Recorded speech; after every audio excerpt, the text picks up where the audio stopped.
hak asasi manusia itu ada batasnya. Kebebasan berbicara itu ada batasnya. Amin Rais itu saya sudah sampaikan begini. Hak asasi manusia itu memang kebebasan berpendapat itu dijamin berbagai undang-undang.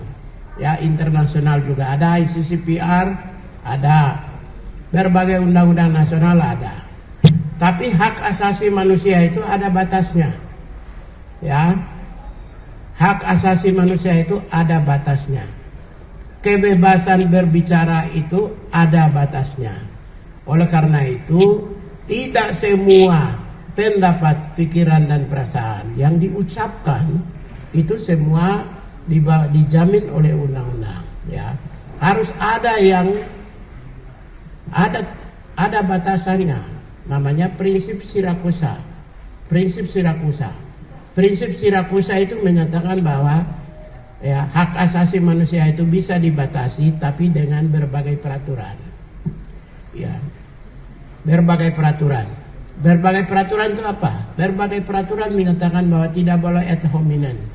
Tidak boleh menyerang kehormatan. Tidak boleh menyerang martabat.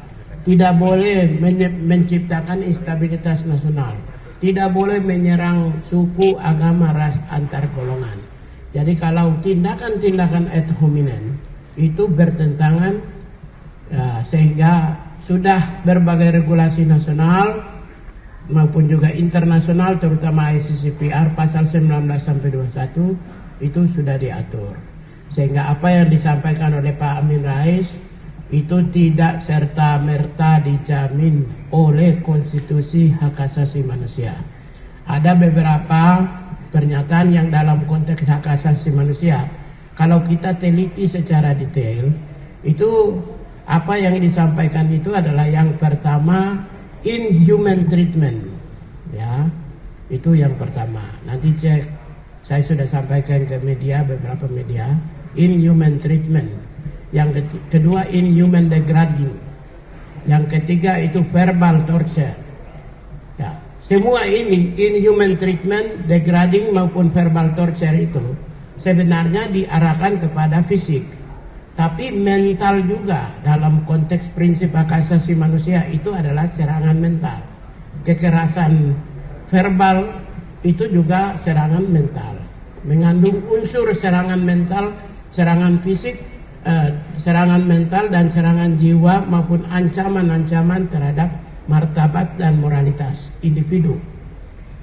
Lalu yang terakhir itu, oleh karena itulah maka saya katakan bahwa apa yang diucapkan oleh Pak Amin Rais itu tentu yang pertama menyerang kehormatan individu.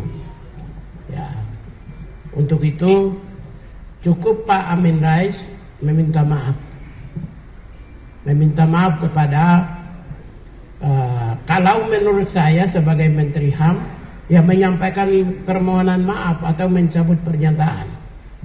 Yang kedua, kalau persoalan apakah akan disampaikan misalnya laporan pengaduan ke polisi atau tidak, itu tergantung Pak Teddy. Itu urusan. Lalu sebagai Menteri HAM saya meminta Kementerian Komunikasi dan Informasi tidak memiliki posisi untuk melaporkan Amin Rais. Karena dia negara. Kementerian Komunikasi Informasi itu negara. Ya, saya Menteri Hak Asasi Manusia, ya, sebagai wakil dari pemerintah, ya, saya menyatakan negara tidak boleh memenjarakan rakyat, termasuk Amin Rais. Tapi Teddy boleh, karena ini kan individu, serangan kepada individu. Tapi negara tidak boleh, ya. Jadi Kementerian Komunikasi dan Informasi tidak boleh melaporkan Amin Rais ke polisi. Tapi kalau Teddy boleh. Jadi kita tidak mau institusi negara, apalagi kementerian atau lembaga, digunakan untuk memenjarakan rakyat Indonesia, termasuk Amin Rais. Tapi selanjutnya saya sebagai Menteri HAM meminta Amin Rais minta maaf atau minimal paling mencabut pernyataannya. Itu tidak elok, tidak bermartabat itu. Serangan yang mengarahkan langsung kepada individu itu tidak bermartabat. Kalau mau kritik kinerja aja, nggak apa-apa. Kritik kinerja saja, tidak masalah. Kritik kebijakan aja nggak masalah. Itu, ya, jelas ya.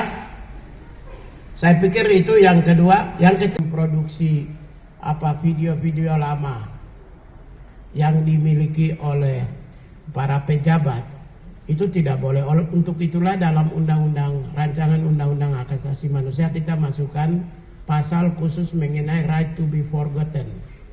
Right to be forgotten itu seseorang yang korban, ya, korban citra buruk akibat pemberitaan media di masa lalu, ternyata yang bersangkutan tidak pernah bersalah atau tidak melakukan perbuatan bersalah, itu dia bisa meminta untuk hapus.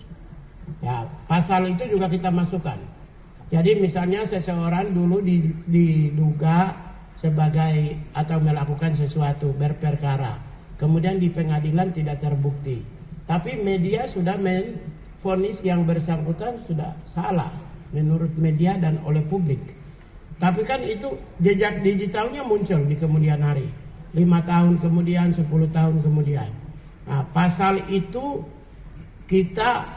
kami masukkan untuk menghapus, hak untuk menghapus. Yang bersangkutan bisa meminta pengadilan untuk menghapus hak itu, yaitu right to be forgotten. Jadi kalau di pengadilan ternyata tidak terbukti yang bersangkutan bersalah, tapi karena media sudah memvonis dia bersalah, kemudian tersimpan dalam dokumen, tersimpan di digitalnya, itu bisa dihapus. Karena bagi orang-orang yang dinyatakan tidak pernah bersalah di masa lalu. Untuk itulah atau orang-orang yang dilabeli sebagai orang bersalah atau orang jahat, padahal tidak pernah melalui proses peradilan, ya. Itu seseorang yang daycare di Jogja ini, Jogja ya? Ya. Baik, terima kasih. Hari itu juga saya perintahkan tim Kementerian HAM turun ke cek dan mereka sudah datangi. Dan saya tinggal tunggu laporan masuk hari ini. Tinggal sampaikan kepada saya dan itu menjadi perhatian. Dan Presiden sendiri sudah menyatakan akan memberi perhatian terkait dengan daycare.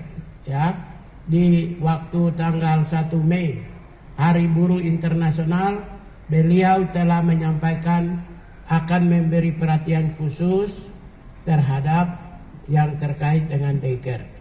Kalau Kementerian HAM sudah menangani dan sudah turun langsung di lapangan di Yogyakarta, hari itu juga kemarin tinggal laporan dari kantor wilayah Jawa Tengah hari ini masuk dan kita akan sampaikan melalui rilis terkait dengan daycare. Terus situasi yang ada di Papua, Pak, saat ini gimana, Pak? Kalau situasi yang ada di mana? Yang di puncak? Kalau puncak Kementerian HAM sudah ada di lapangan. Sekarang ini kebetulan ada di puncak.